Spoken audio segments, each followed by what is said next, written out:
malam Bapak Ibu sahabat meditasi, saya Tunggul.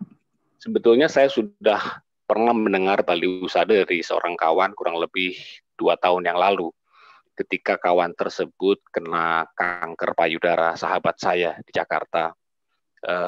Saya seorang karyawan bank, kemudian sejak Maret saya work from home karena pandemi ini. Dan di luar dugaan saya, ternyata dengan work from home ini justru saya lebih stres karena buka laptop mulai jam 8 pagi, bahkan bisa setengah 8 pagi, dan paling cepat tutup laptop 9, setengah 10 malam, itu setiap hari. Bahkan makan siang pun tidak sempat 1 jam, 10-15 menit, itu pun sambil di depan laptop. Nah, bulan Oktober kurang lebih ceritanya, awal Oktober, vertigo saya yang kurang lebih 10 tahun yang lalu kambuh lagi. Saya sempat opnam, kemudian saya teringat kawan saya, sebut saja namanya Evi, dia juga sudah beberapa tingkat di atas saya di baliho usada, dan saya ingat bahwa ada satu metode yang orang tidak pernah sadari.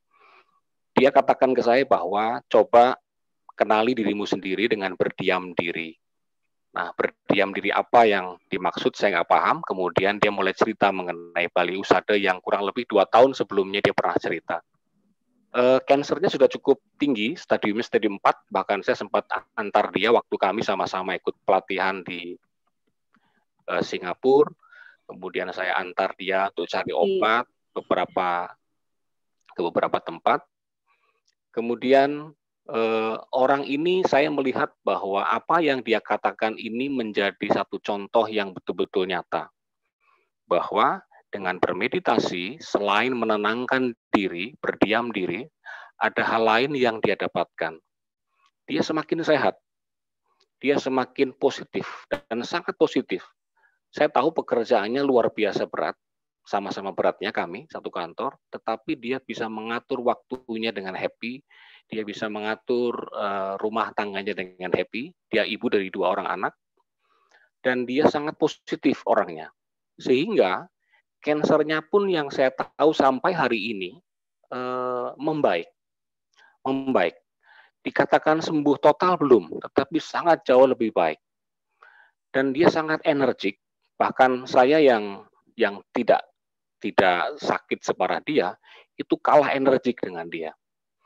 Dan yang membuat saya semakin berpikir positif adalah dia selalu ajarkan begini, ketika kamu belajar bermeditasi, jangan pernah pasang target. Jadi lepaskan semua mengalir dengan sendirinya, jangan pasang target bahwa harus sembuh, harus sehat, harus happy, tidak. Tetapi lepaskan dirimu dalam meditasi, ikutin apa yang menjadi instruksi dari instruktur. Saya coba sekali, 2 kali gagal. Dan dia bilang jangan pernah frustrasi. Katakanlah di tengah meditasi, kamu merasa gatal, garuk saja gatalnya. Kamu merasa kepengen ke toilet, silahkan ke toilet. Jangan pernah pasang target. Sehingga meditasi menjadi hal yang menyenangkan. Dan satu hal yang membuat saya sangat terharu dan sangat appreciate, saya sangat respect kepada dia.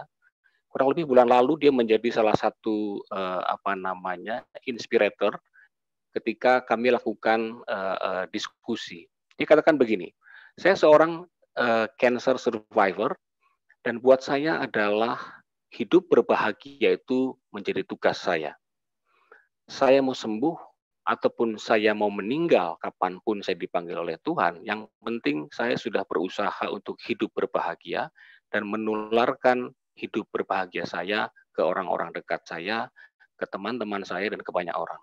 Sehingga ketika nanti misalkan toh saya meninggal karena kanker ini, saya meninggal pun dengan bahagia.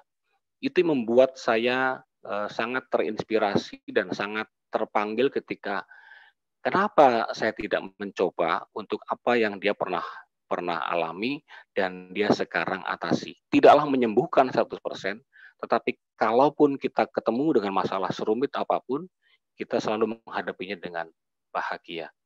Dan hari ini saya masih terus belajar, terus berlatih, berkonsentrasi, terus membuka mulai pertemuan pertama, pertemuan kedua sampai hari ini.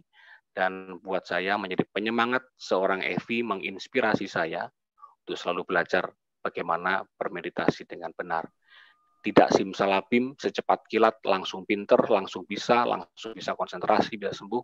Tapi proses ini saya mencoba untuk menikmati. Dan puji Tuhan, sampai hari ini pun saya menikmati.